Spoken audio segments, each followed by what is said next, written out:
Haleluya, salam kemenangan iman. Salam jumpa kembali dengan saya dalam program Menyapa Kita dengan Renungan Firman Tuhan, atau selalu menanggapi video-video yang salah tafsir tentang ajaran Kristen.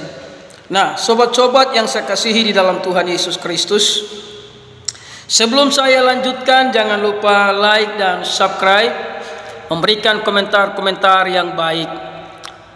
Sobat-sobat yang saya kasihi di dalam Yesus, setan berusaha kerja keras untuk menghalangi karya keselamatan yang dikerjakan oleh Yesus Kristus di atas kayu salib. Sobat-sobat yang saya kasihi, tidak ada satu manusia pun yang benar di kolong langit. Tidak ada satu manusia pun yang tidak berdosa di kolong langit. Maka dosa itulah manusia tidak bisa masuk surga dengan perbuatan baik tanpa percaya kepada Yesus. Namun sebelum saya lanjutkan, kita saksikan sebuah rekaman video. Akan menyatakan bahwa Yesus sudah ada di sorga. Mana dalilnya? Supaya Bang Juma yakin. Kalau saya dalilnya mana? Sebentar dong, sabar. Kalau saya mengambil dari Bible, pasti Bang Juma akan ambil dari Bible. Mau dari perjanjian lama, perjanjian, ambil dari Bible. Kita taruhan sekarang. Ayo. Oke ya. Jangan dibantah nih ya. Jangan dibantah ya. Ini data saya ya. Oke. Kita lihat di kalender. Sebentar lagi dunia akan merayakan kenaikan Yesus Kristus ke surga. Mana dalilnya?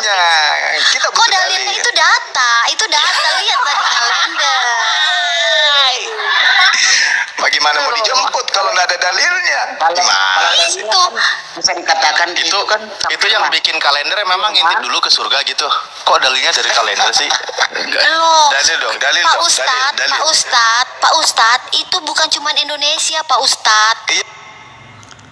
Itulah sebuah rekaman video yang saya bagikan agar kita bisa renungkan bersama saudara yang terkasih.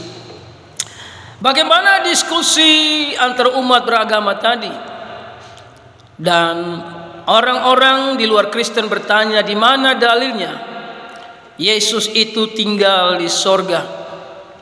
Sobat-sobat yang saya kasihi, banyak ayat menyatakan bahwa Yesus Kristus datang dari sorga dan kembali ke sorga, dan ada banyak ayat menyatakan bahwa dia juga tinggal di sorga, saudara yang terkasih.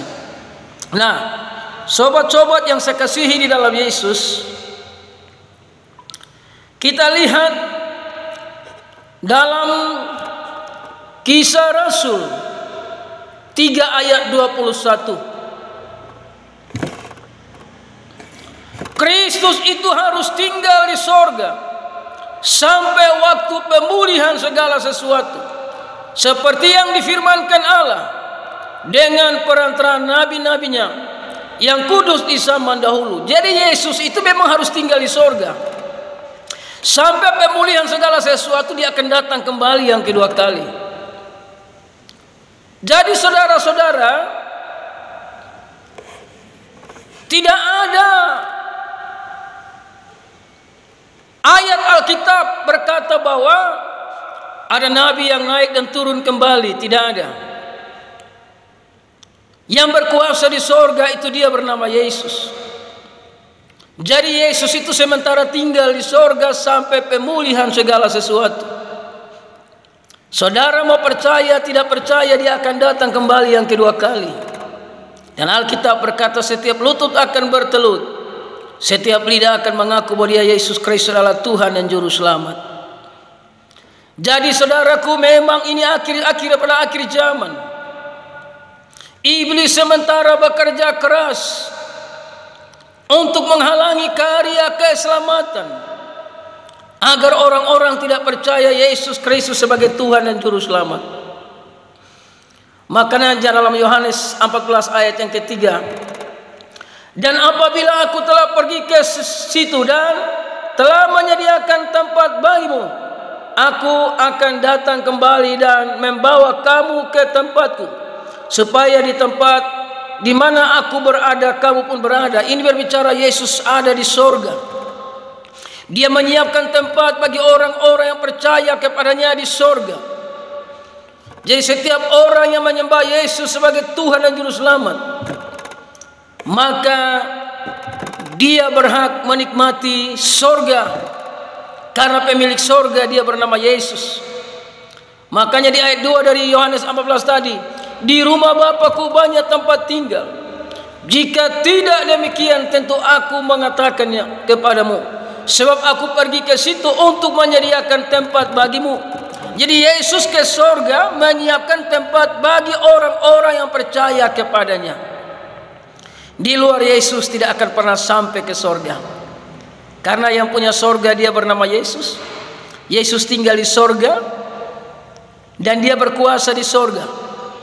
Saudara tidak bisa lompat pagar, karena tidak ada jalan yang lain selain lewat Yesus Kristus Tuhan. Sebab itu pintu anugerah masih terbuka. Hari esok bisa terlambat, hari lusa bisa terlambat. Mari buka hati bagi Yesus selagi masih ada waktu dan kesempatan. Karena ketika napas ini sudah dipanggil ambil pulang oleh Tuhan, tidak ada kesempatan lagi saudara memilih Yesus. Tidak ada kesempatan lagi saudara beralih. Namun selagi masih ada kehidupan, mari buka hati bagi Yesus dimanapun kita berada. Dialah juru selamat manusia. Haleluya.